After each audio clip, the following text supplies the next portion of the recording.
قریشی صاحب بچائے گا پاکستان، بچائے گا پاکستان، بچائے گا پاکستان، پاکستان اگلی باری اگلی باری اگلی باری راستہ چھوڑ دیں گے. تھوڑا ساتھ اندر کیجیے. ایک ملک سو دستور،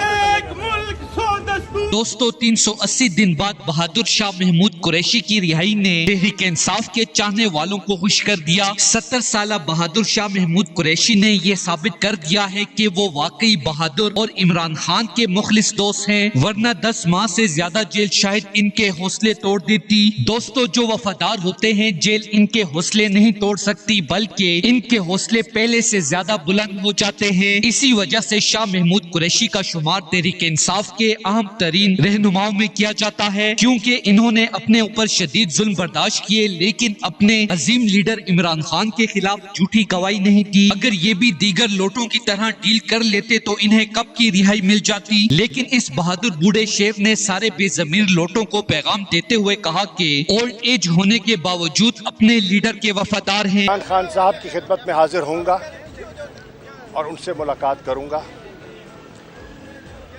قید تنہائی سوچنے کا اور چیزوں کا جائزہ لینے کا وسیع وقت ہے. جب آپ قید تنہائی میں ہوتے ہیں تو وقت ہی ہوتا ہے آپ کے پاس. میرا جو تجزیہ ہے سیاسی صورتحال پر میں چیئرمین عمران خان سے ان کی خدمت میں پیش کروں گا، ان سے رہنمائی بھی حاصل کروں گا.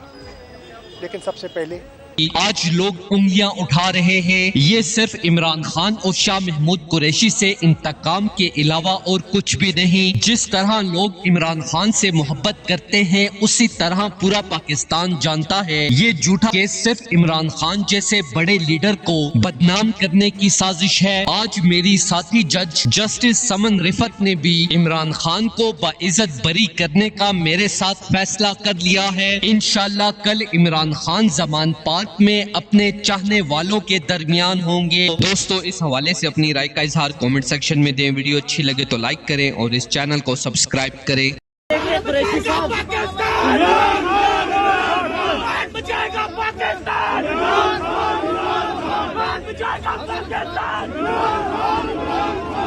بچائے گا پاکستان، پاکستان اگلی باری اگلی باری